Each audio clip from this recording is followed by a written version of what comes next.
इतिहास साक्षी है कि पुण्य भूमि भारत की गाथा भारत की अस्मिता, गौरव और राष्ट्रीय स्वाभिमान के लिए विदेशी आक्रांताओं से संघर्ष की महान गाथा है। बर्बर आक्रांताओं ने भारत की आत्मा पर चोट करने और भारत का अपमान करने के लिए हमारी संस्कृति और आस्था के केंद्रों को ध्वस्त किया। सोमनाथ, काशी, मथुरा और अयोध्या के मंदिरों का तोड़ा जाना आज भी भारत की स्मृतियों में जीवित है। सन 1528 में अयोध्या में भगवान श्री राम के मंदिर का मुगल आक्रांता बाबर द्वारा तोड़ा जाना ऐसी ही एक अक्षम्य घटना थी जिसने सीधे भारत के सम्मान और आत्मा पर चोट की थी। कारण साफ था, अयोध्या के श्री राम के मंदिर पर आक्रमण भारत की आत्मा पर आक्रमण था। जहां हर भारतीय के रोम रोम में राम बसते हैं, वह भारत यह अपमान कैसे सहता। राम मंदिर पर आक्रमण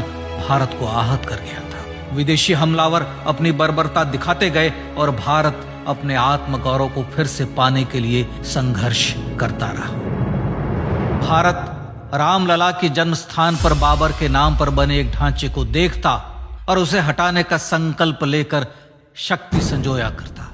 हिंदू समाज आत्मसम्मान के रण में डटा रहा और लगातार हमलावरों द्वारा बनाए गए बाबरी ढांचे को हटाने के लिए लड़ता रहा। सरयू कई बार रक्त से लाल हुई। कभी स्थानीय शासकों ने तो कभी साधु संतों और राम भक्तों ने राम जन्मभूमि की मुक्ति के लिए अपने प्राणों की आहुति दी। 74 बार युद्ध हुए। हम कुछ मोर्चे हारे, पर रण जीतने का संकल्प कभी कम नहीं हुआ। हिंदू समाज तलवारों से रक्त रंजित हुआ, पर उसने हार नहीं मानी। उसका संकल्प अजेय था। 15 अगस्त 1947 को देश की आजादी के साथ सैकड़ों सालों से चले आ रहे इस संघर्ष में नई ऊर्जा और एक नया मोड़ आया। अचानक 23 दिसंबर 1949 को बाबरी ढांचे में श्री राम लला प्रकट हुए। हजारों राम भक्त दर्शन के लिए उमड़ पड़े। तत्कालीन प्रधानमंत्री पंडित जवाहरलाल नेहरू ने उत्तर प्रदेश सरकार को श्री राम लला को विवादित ढांचे से हटाने का आदेश दिया। उत्तर प्रदेश सरकार ने अयोध्या के कलेक्टर को यह काम दिया और यह निर्देश भी कि जरूरत पड़ने पर वे बल का प्रयोग भी करें। अयोध्या के कलेक्टर ने सरकार को उत्तर दिया कि यह नरसंहार के बिना संभव नहीं है और फिर भी वह ऐसा चाहती है तो किसी दूसरे कलेक्टर से यह काम करवा ले। परिणाम स्वरूप रामलला की मूर्ति वहीं विराजमान रही। विवादित ढांचे को बंद कर दिया गया। केवल पुजारी को सेवा अर्चना के लिए भीतर जाने की अनुमति थी। फिर भी राम भक्त विवादित ढांचे के बाहर से प्रभु श्री राम की आराधना करते रहे। भारत के हिंदू समाज के लिए चुनौतियां और बढ़ गई। मामला अदालत में गया। विपक्षी दलों द्वारा अदालत में भगवान श्री राम के अस्तित्व पर सवाल उठाए गए। उनके अयोध्या में ही जन्म लेने का प्रमाण मांगा गया। भारत का जनमानस अब आहत हो उठा था। आजाद भारत में भी हिंदू समाज को अपनी आस्था और श्रद्धा के लिए संघर्ष करना पड़ रहा था। चुनौतियों के इस समय में सन 1984 में विज्ञान भवन दिल्ली में विश्व हिंदू परिषद ने धर्म संसद का आयोजन किया। इस संसद में देश भर के संतों ने राम जन्मभूमि की मुक्ति के लिए आह्वान किया और राम जन्मभूमि मुक्ति यज्ञ समिति का गठन किया। धर्म संसद ने राम जन्मभूमि की मुक्ति और वहां भगवान श्री राम के भव्य मंदिर बनाने के भारत के जनमानस के संकल्प को फिर से दोहराया। विश्व हिंदू परिषद के नेतृत्व में मंदिर निर्माण के लिए पूरे देश में अभूतपूर्व आंदोलन की शुरुआत हुई। श्री राम जन्मस्थली मुक्ति यज्ञ समिति के साथ देश भर में राम जानकी की रथ यात्राएं निकली। राम लीलाओं में राम कथा के माध्यम से भारत का आम जन फिर से जुटा। अब सबके मन में एक ही प्रण था, एक ही लक्ष्य था। अयोध्या में जन्मभूमि पर भगवान श्री राम के भव्य मंदिर का निर्माण। सन 1989 में विश्व हिंदू परिषद द्वारा गांव-गांव से रामशिला पूजन करके अयोध्या भेजी गई। 2,75,000 गांवों से रामशिलाएं अयोध्या पहुंची। भव्य राम मंदिर के शिलान्यास का निर्णय हुआ। पूज्य संत महात्माओं और हिंदू समाज के अन्य प्रमुख नेताओं के निर्णय के अनुसार अनुसूचित जाति के प्रमुख नेता श्री कामेश्वर चौपाल ने 9 नवंबर 1989 को मंदिर निर्माण का पहला पत्थर रखा।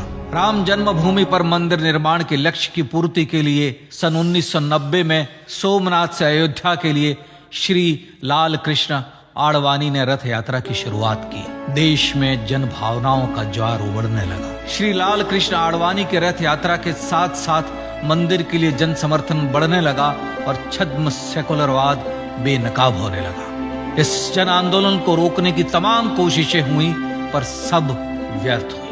विश्व हिंदू परिषद ने देशवासियों से अयोध्या में जन्मभूमि पर मंदिर निर्माण के लिए 30 अक्टूबर और 1 नवंबर 1990 को कार सेवा का आह्वान किया। परिणाम स्वरूप लाखों राम भक्त कार सेवा के लिए देश के कोने कोने से अयोध्या आए। इससे देश की एकात्मता का विराट दर्शन हुआ।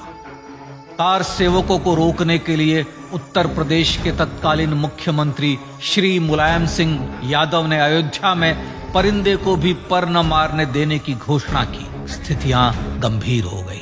अयोध्या से 100 200 किलोमीटर दूर रेलगाड़ियां रोक दी गई। अयोध्या युद्ध भूमि बना दी गई। मार्ग बंद, रेल बंद, चप्पे चप्पे पर पुलिस।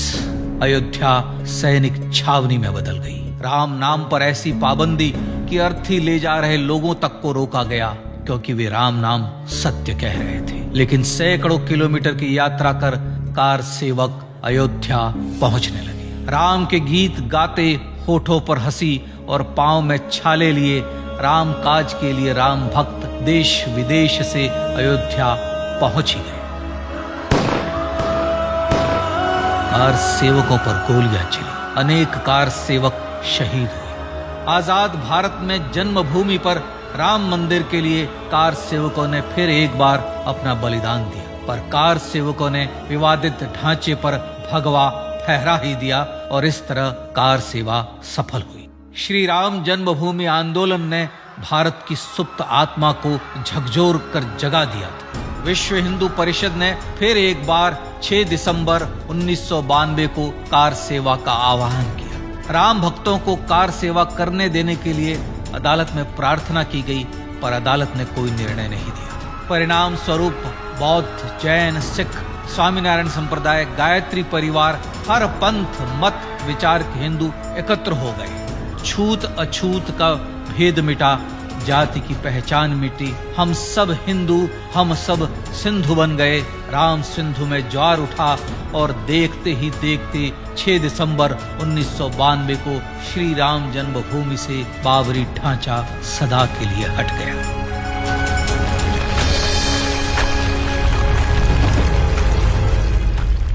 यह क्षण शौर्य, न्याय और सत्यमेव जयते का क्षण था। यह तो धर्मस्ततो जय का क्षण था। पर संघर्ष की गाथा यहां जाकर भी नहीं रुकी। छद्म सेकुलरवादियों द्वारा भारत और भगवान श्री राम के इतिहास को झुठलाने के लिए अदालतों में चुनौतियों का सिलसिला चलता रहा, जो 1950 से चल रहा था। हिंदू सिखों के बीच से गुजरते हुए भगवान श्री राम का दर्शन करने के लिए विवश थे। यह स्थिति थी आजाद भारत में श्री राम और राम भक्तों की। पर सत्य को तो जीतना ही था।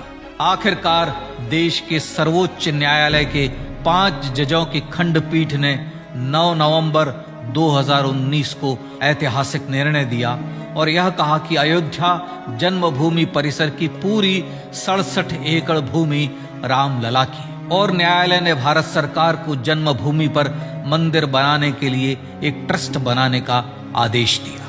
सर्वोच्च न्यायालय के आदेश के अनुसार भारत सरकार ने 5 फरवरी 2020 को श्री राम जन्मभूमि तीर्थ क्षेत्र नाम के ट्रस्ट का गठन किया और राम जन्मभूमि न्यास की भूमि जो सरकार द्वारा अधिग्रहित की गई थी, उसे ही नवनिर्मित न्यास को वापस दे दिया गया। 5 अगस्त 2020 को भारत के प्रधानमंत्री श्री नरेंद्र मोदी ने श्री राम जन्मभूमि तीर्थ क्षेत्र के अध्यक्ष पूज्य महंत नृत्य गोपाल दास, राष्ट्रीय स्वयंसेवक संघ के पूज्य सरसंघ चालक डॉक्टर मोहन भागवत एवं उत्तर प्रदेश के मुख्यमंत्री श्री योगी आदित्यनाथ की उपस्थिति में श्री राम जन्मभूमि पर भगवान श्री राम के भव्य मंदिर के लिए भूमि पूजन कर निर्माण कार्य का शुभारंभ किया। इस तरह लगभग 500 वर्षों से राम जन्मभूमि की मुक्ति के संघर्ष का पटाक्षेप हुआ।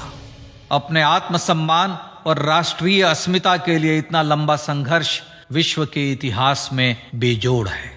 श्री राम भारत की आत्मा, भारत की परिभाषा, हमारे राष्ट्रीय आदर्शों और जीवन मूल्यों के प्रतिनिधि मर्यादा पुरुषोत्तम हैं, जो हर हिंदू के होठों पर जन्म से मृत्यु तक रहे। बस यही हर हृदय में प्रार्थना होती है। राम भारतीय राष्ट्रीय स्वाभिमान और आसेतु हिमालय से समुद्र पर्यंत तक जन जन को एकात्मता के बंधन में बांधने वाले रक्षा सूत्र है। अयोध्या स्थित श्री राम जन्मभूमि पर बाबर का हमला वास्तव में भारत के स्वाभिमान और राष्ट्रीयता पर हमला था। प्रधानमंत्री श्री नरेंद्र मोदी द्वारा श्री राम जन्मभूमि पर राम मंदिर का पुनः निर्माण न केवल बाबरी मानसिकता का पराभव है, बल्कि संपन्न, सुखी, सुसंस्कृत, सर्वशक्ति संपन्न स्वराष्ट्र का सूर्योदय भी है। यह उस राम राज्य की दिशा में वह कदम है जिसकी अभिलाषा राज राजेंद्र चोल, कृष्णदेव राय, छत्रपति शिवाजी महाराज से लेकर महात्मा गांधी तक ने की थी। अयोध्या में जन्मभूमि पर भगवान श्री राम का मंदिर न सिर्फ राष्ट्रीय गौरव होगा, बल्कि वह श्री राम के आदर्शों का राष्ट्र मंदिर होगा। अब वह महान संकल्प पूरा होने जा रहा है। आइए इस राम यज्ञ, राष्ट्र यज्ञ में जिन ज्ञात और अज्ञात भारतीयों ने अपनी आत्माहुति दी है, उनका पुण्य स्मरण कर उन्हें श्रद्धांजलि दें।